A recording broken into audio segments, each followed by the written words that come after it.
Okay. Behold, a whirlwind of the Father is going forth in fury. Verse 19 of Jeremiah 23. Even a grievous whirlwind. It shall fall grievously upon the head of the wicked. Verse 20, Jeremiah 23, verse 20. The anger of the Father shall not return until he have executed, until he have performed the thoughts of his heart. In the latter days ye shall consider it perfectly. This is the reason why. This is the reason why I just shared the information in Exodus chapter 23, 24, verse 10, 34. Exodus 34 plus verse 10 and Isaiah 29 and 14. I read from 10 to 14, but 29, 14 is the reason why I got there. But when you understand all that, you'll understand the reason why I went from here. Verse 20 again. The anger of the Father shall not return until he have executed and till he have performed the thoughts of his heart. In the latter days ye shall consider it perfectly. In these days ye shall consider it perfectly. Verse 21. I have not sent these prophets, yet they ran. I have not spoken to them, yet they prophesied. Now, a lot of these so-called prophets and you got a lot of people out here. Boy, this is gonna be longer than I expected. But you got a lot of these prophets out here. They're speaking stuff on their own terms that the Father never even spoke, never said, never had anything going on with what was supposed to be said. But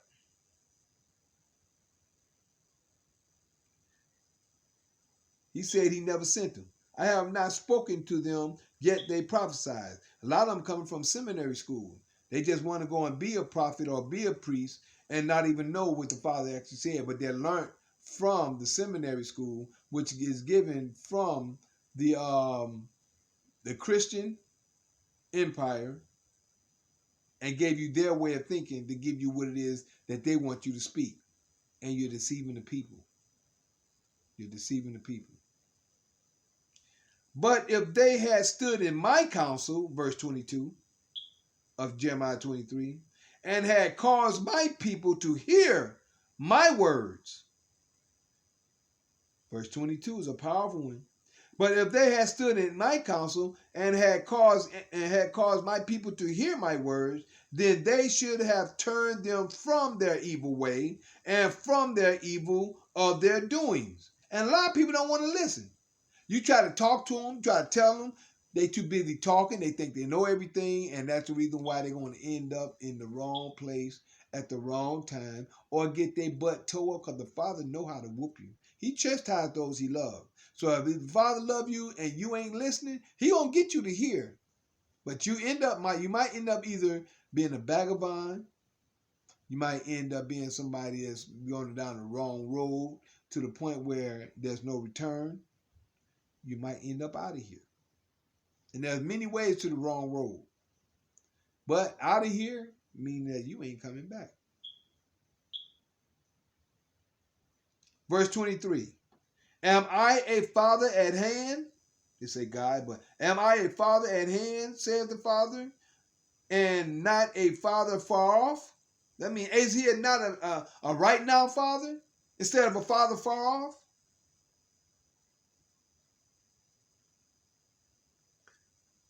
Verse 24. Can any hide himself in secret places that I shall not see him? The Father is with you at all times. As long as you can breathe, as long as you got air, the Father is around you all the time. Excuse me. Said the Father, do not I fill heaven and earth? Is this not what I shared earlier? Verse 23 and out of chapter 23. 23 of Jeremiah. Am I a father at hand, saith the Father, and not a father far off? Verse 24. Can any hide himself in secret place, and I shall not see him? says the Father?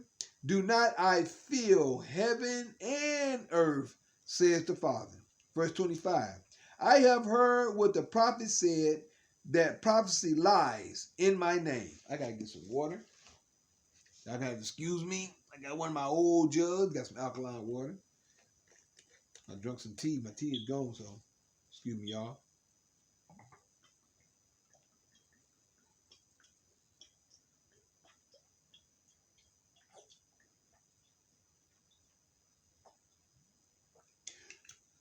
My throat was a little dry.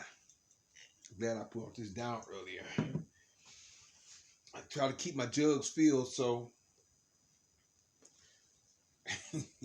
with water, that is. I don't know, when I say my jug, I'm just thinking about Granny and Jed Clampett. They used to have this little jug like that, but it was brown. They used to have some moonshine in it, I believe. Something that knocked the what's called off. That just hit my mind. But yeah, I was thirsty. My voice was going for a moment. Verse 25. I have heard what the prophet said, and prophecy lies in my name, saying, I have dreamed, I have dreamed. A lot of people kept referring this to Martin Luther King. But Martin Luther King said some things that's happening. That's happening today. And maybe he sees this, what I see beyond where we at today. A lot of us may come together and do a lot of things, and a lot of things may happen. A lot of people keep, just because they say, I have dreamed, they're trying to say that this was part about Martin Luther King. Me, myself, I see Martin Luther King's dream in a distant future. You know what I'm saying? I see that. A lot of people can't see that far. So I can't say this about him or against him. But what I will say is, verse 26. How long shall this be in the hearts of the prophets, that prophecy lies? These are talking about the people of today. Yea, they are prophets of the deceit of their own heart. They're deceitful of their own mind. 27. Which think to cause my people to forget my name. And how do those prophets and those priests cause the people, or I'm going to say preachers of the day, to forget his name? By not keeping the law. The third commandment, which I didn't get to, we got 10, but the first 4 pertains to the Father. I said the 2 earlier, but the third one is, thou shalt not take the name of the Father in vain, because he will not hold him guiltless that take his name in vain. His name is the law. See, his name is a representation of him. When you keep the law, you're keeping his name. That's how people are calling on his name, by keeping the law. A lot of people think Yahshua, Yahamashiach, and all these different names ain't got nothing to do with how you present yourself in the action that you do. Just sitting up talking, oh, Hamashiach, hi, whatever.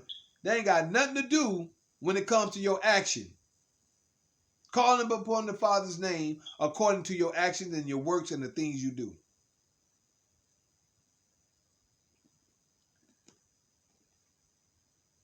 Verse 27 again. Which think to cause my people to forget my name by their dreams, which they tell every man to his neighbor, as their fathers have forgotten my name for Baal. What he's saying is that, I'm going to read it one more time. I'm going to read it on through. Verse 27. Which think to cause my people to forget my name by their dreams, which they tell every man to his neighbor, as their fathers have forgotten my name for Baal.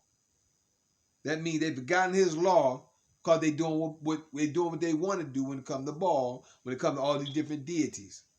And it's something that's really long, but if y'all get tens, Jeremiah chapter 44, I'll give you another insight to Esther, the queen, the goddess of heaven or whatever that they call it, and goddess of fertility as they call it. They was worshiping, the women was worshiping them, and the men was right along with them. Y'all need to look at it. Isaiah 44 is pretty long, but it's really good. Check it out. These are precepts, and these are examples that you need to follow, go by. Not follow. Let me rephrase that. When I say follow, I mean follow as in looking at, but not do. But you have to read it for yourself and check them out. Verse 28. The prophet that has a dream, let him tell a dream. And he that has my word, let him speak my word faithfully, like I'm doing right now. Speak it faithfully, meaning know what you're talking about and be confident in it, because I am. I know who the Father is. What is the chaff to the wheat, says the Father? Verse 29. Is not my word like as a fire, says the Father, and like a hammer that breaketh the rock in pieces? Therefore, verse 30, behold, I am against the prophets, says the Father, that steal my words. See, they go in this book and they steal these words and make their own sermons and stuff up. Say everyone from his neighbor. Behold, I am against the prophets, says the Father, that use their tongues and say, he saith. See, they lying. They lying. He said this. And then, but I'm quick. No, that didn't say that like that now. Oh, but he said this. He said that. He said, no, he didn't say that now. This is what it said. You got that off. I like to correct people so they can make sure they're not leading the people wrong and not leading themselves wrong. And that happens a lot. 32. Behold, I am against them that prophesy false dreams, saith the Father, and do tell them and cause my people to err by their lies and by their likeness. Yet I sent them not, nor commanded them. Therefore they shall not profit this people at all, saith the Father. Verse 33. And when this people or the prophet or a priest shall ask thee, saying, what is the burden of the... Oh boy, this is the part I'm talking about right here. This is the part I was talking about right here.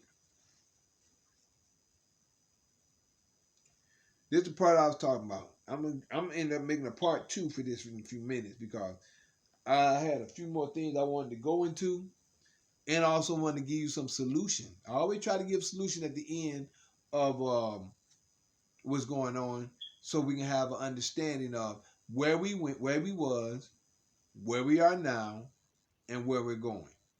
It all depends on you.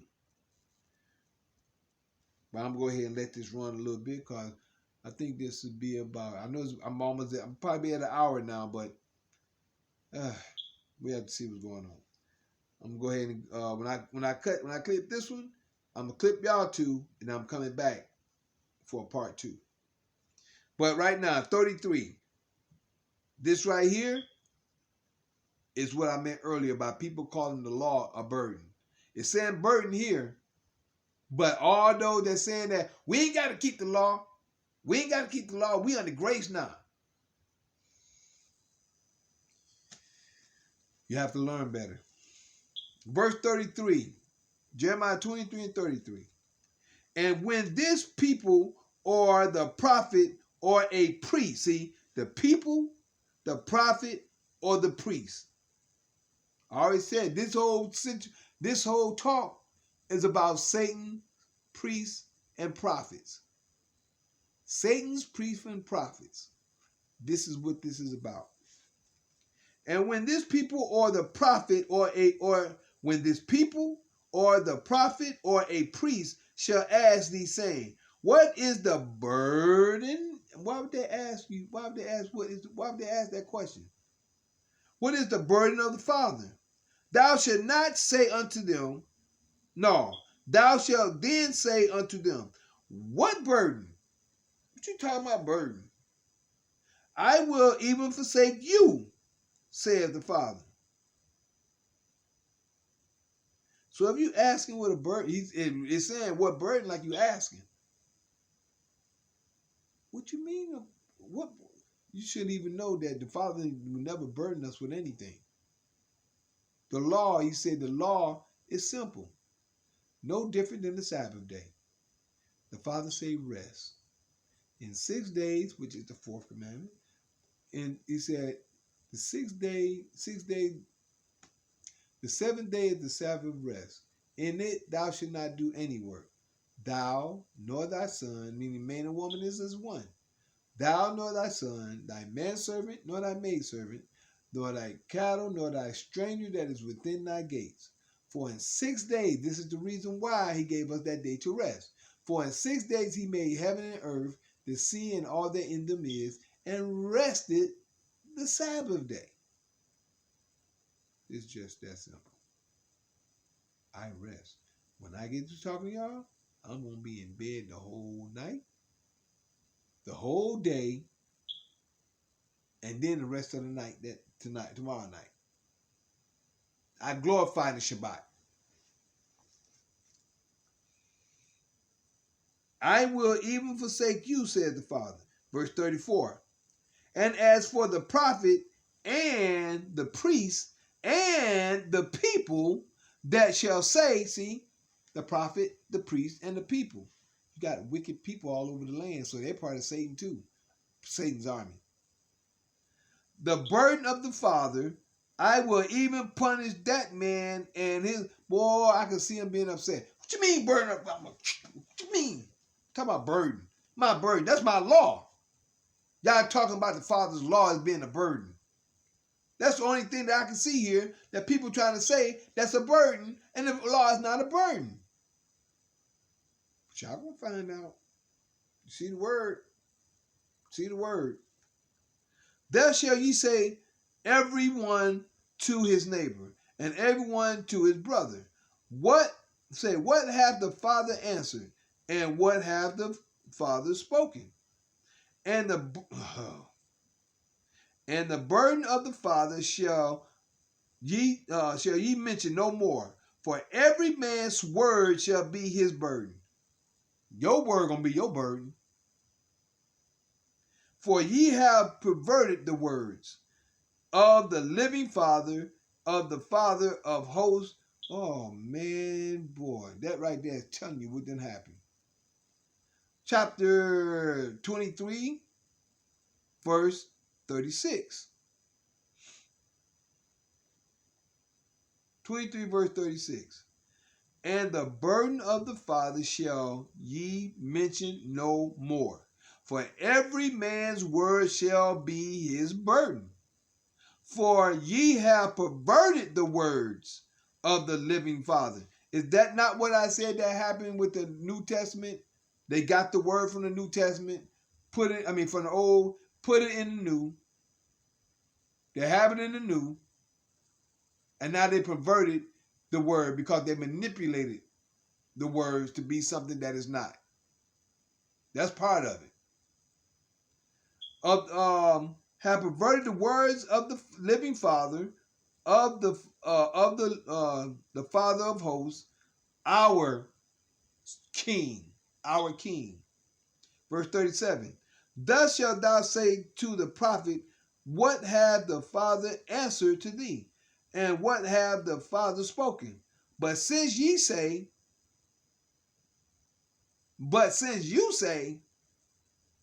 the burden of the Father, wherefore thus saith the Father, because ye say this word, the burden of the Father, and I have sent unto you, saying, ye shall not say the burden of the Father. See, he sent people to let you know what you're supposed to say and what you're not supposed to say. And he let you know mainly, he said, don't say the burden. Mainly, all y'all keep talking about, so we're not supposed to be doing the law. This is in your mouth. This is the people, the priests, and the prophets. The burden of the Father, and I have sent, okay, this is the middle of 38. I have sent unto you, saying, ye shall not say the burden of the Father. Sound like he's saying that. He pissed. Don't be saying that. Don't say that. The burden. We're talking about. Therefore, behold, even I, will utterly forget you, and I will forsake you and the city that I gave you and your fathers, and cast you out of my presence. Get out of here. See, and this is what we're going through today. Well, we're coming back now, but this is what has happened to us 2,000 years ago, or you can just say the last 400 years. This is what happened. He turned from us. He wanted us out of his presence because of what has happened. Verse 40, last verse. And I will bring an everlasting reproach upon you and a perpetual shame which shall not be forgotten. Me and a brother was talking about this yesterday. Verse 40. I will bring an everlasting reproach upon you and a perpetual shame, which shall not be forgotten. That's going on today. What I'm gonna do is, I'm really tired, but I wanted to finish this up because there's something else I wanted to give y'all. And what I'm gonna do is, I'm gonna do a part 2 because I'm gonna go with half of Ezekiel, then I'm gonna give y'all the remedy. So I'm gonna give y'all part 2. I'm not gonna do the whole thing because I just gave you mainly for the men. But just so you know, we get ready to go into Ezekiel chapter 13. We'll start at verse 17 through 23. After that, I'm going to that, but that's talking about the prophecy. I just gave you the men, mainly the people and everybody else, the prophet and prophet, the priests and the prophets. Now I'm going to give you a little bit on the prophetess on Ezekiel chapter 13, verse 17 through 23. I'm going to hold off, but y'all can go back and read 1 through 16. Then I'm going to give you the remedy, which is Jude, Isaiah, and Ecclesiastes. So, I'm going to go ahead and end this right now. And this is part 1. I'm ending. And I'm going to come on back with part 2. I thank y'all for y'all time, y'all patience, your listening ear, and seeing eye. Let me do this while I'm let me do this. Since I'm going to leave off, I can let one play while I'm leaving out, and another play as we coming in. Let's do it like so.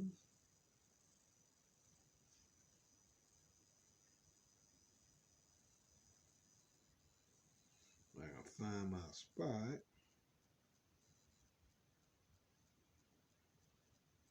Okay, well, I'm gonna do it like this.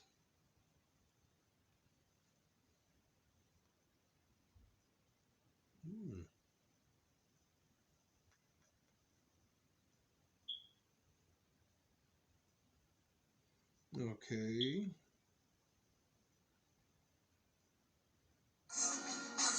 Wrong one. All right.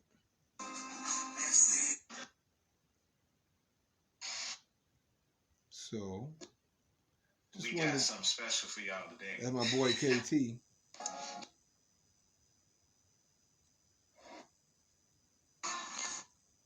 And here we go. Then maybe not. Go up one more.